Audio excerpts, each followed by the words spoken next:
I'm Kelsey Moser, and you're watching Thorin's YouTube channel, where no sandbagging goes unscrutinized. With Europe consistently, as a region, outplacing the North American region in international League of Legends competitions, every single World except one, pretty much every single MSI except one, every single IEM, etc. except one. So basically, beyond a few notable exceptions, which classically do play into the adage that they're the exception that proved the rule, you hear the same old excuses coming out of North American fans, North American analysts, North American players and teams. Not always right after this exact Worlds, but I heard these many times in the past, and one that I wanted to address is this angle people always go with, which basically boils down to the argument of Europe has more players playing ranked League of Legends, which is obviously the base that you'd expect the pro players to come from and new talent to come from, than North America. Therefore, the implication is, North America, it's almost like the Riot angle of like, we're just a plucky little startup company. It's like, we haven't got as many players, so we can't develop as much talent and get as many good players through. Europe has more, so of course they should place better. In fact, you could even use the bullshit implication of like, in fact, we're actually fairly close to their placings despite having a third as many players as them. And it's such a bullshit argument when you actually look at it. Not least, by the way, because why would you choose that one angle of all the angles of how to make and create a great scene of like just raw numbers of people playing? Now, I know why they do that. It's because it's the only angle they can conceivably come up with to actually explain why Europe should be outperforming them. Because you know what? Yes, if you want to go and look at EU servers in general, there is something like 3.6 times or 3.5 times more players on the EU servers than on the North American servers in terms of ranked play. But already you can break that down into just EU West, because EU West is where the talent comes from. There aren't any top competitive players playing on EU Northeast. EU Northeast is just the Russians, the Poles, Eastern Europeans who haven't figured out yet that EU West is where you want to be anyway. So when you get down to EU West, now we're talking about just over 2 times more players on EU West. But let's consider what I just mentioned to you there. There are Poles and Russians who, in theory, in terms of server, should be playing on EU Northeast, who aren't. Instead, they're playing on EU West because that's the most competitive server. Therefore, you even among the 2 times more players have a whole bunch of players from Russia, other ex-Soviet countries that just have very poor level of spoken English in general, and therefore those players are already basically taken off the table. They don't count as people you could develop into LCS talents, because for people from countries like Russia and other such places, Ukraine, you can't play in the EU LCS. That's why famously, I think it was in Season 5, the Gambit players had to literally exit the EU LCS, Edward, Diamondprox, and go and play in the Russian league for Gambit, and could no longer be players in the EU LCS because they couldn't get visas from those countries. So that already takes you off the table. Then consider, if you don't have decent,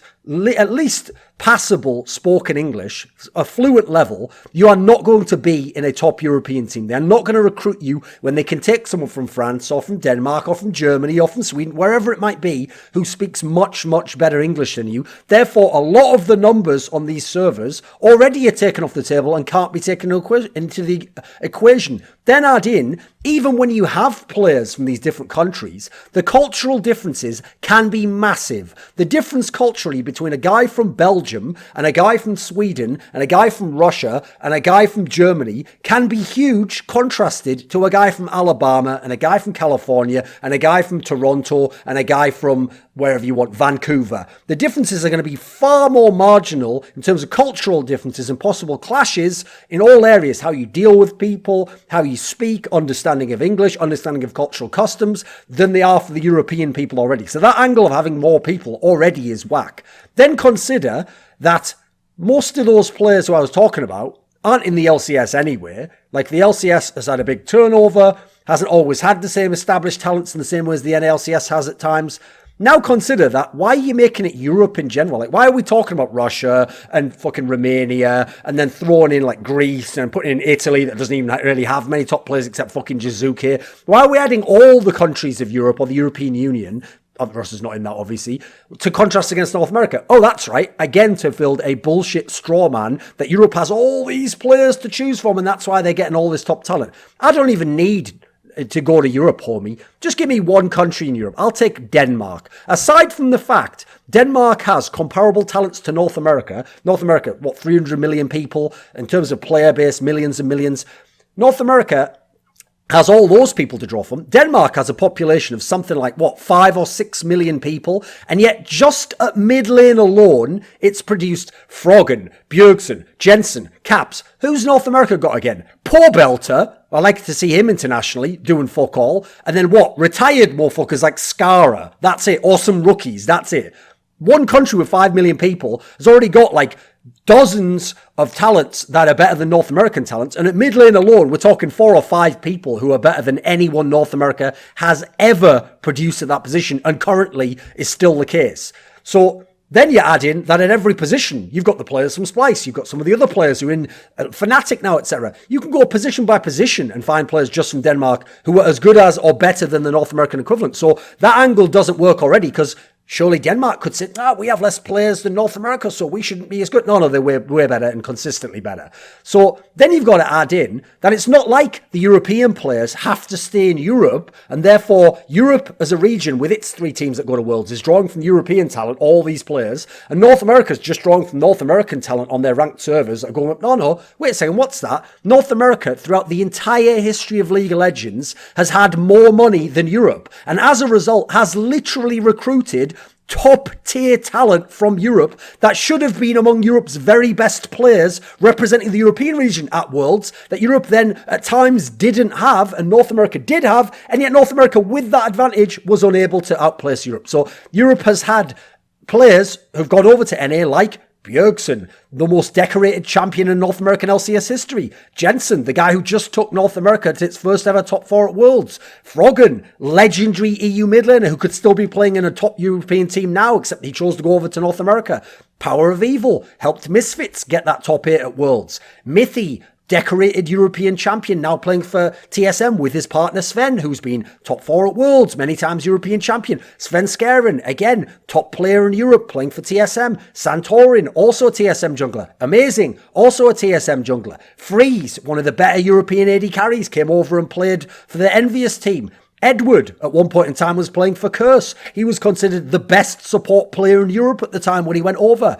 Then add in, because North America has more money and is an attractive place for people to go for fame, for streaming success, for getting a higher salary, North America can not only recruit from Europe in a way Europe can't from North America, because Europe doesn't have as much money or as pull, and therefore Europe doesn't get Meteos and Double Lift and fucking Hortzer and any of these people, Dyrus, Darshan, anyone you want to list. Europe doesn't get these guys coming over to its region, despite the fact it's got more player base and performs better at Worlds. Why? Because it doesn't have the money in the draw. So North America can not only recruit from Europe, they can recruit from Korea, as they have done with former LCK champions. They can recruit from China, as you've seen with people like Zhao Wei Zhao, who played over there before. They could, in theory, recruit from places like Taiwan, the LMS, and some of those players speak pretty good English, actually.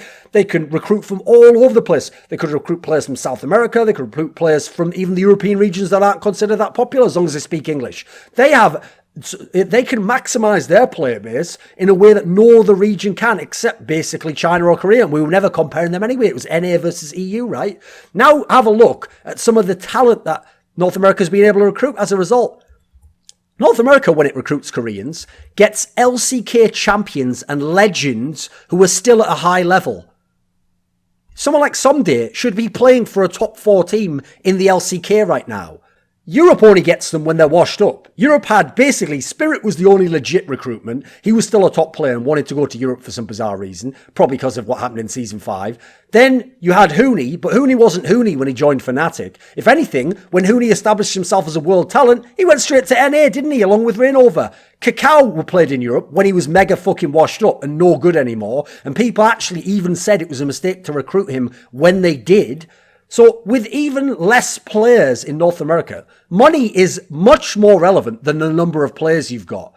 Look at the Flash Wolves of the LMS. What, do they have anywhere near the player base of Europe? Do they have anywhere near the money of North America? No, but Flash Wolves have outplaced NA many times, have beaten Koreans when NA has failed to many times. Even fucking GAM Those guys who looked like they were actually doing some legit shit in 2017 at MSI and at Worlds, and were competing and going head to head with TSM and with top European and Western teams. This is a region that has none of these advantages that NA is claiming Europe has over EU and that NA objectively has over EU, and they were able to compete at a top level. So the angle doesn't make sense. Then you go and look at Korea versus China. I don't know if this is news to you guys, but China has more money than Korea, has more players than Korea, and has a way bigger esports scene than Korea, and is a very attractive place to go to become a superstar player, but doesn't outperform Korea year on year on year. This is the first year, arguably, they've ever done it in League of Legends, except for maybe the pre-season for Season 3. Then consider Korea has less players than EU West. So why is Korea not dominating in that sense? Why is Korea not number one? I think they're actually similar levels.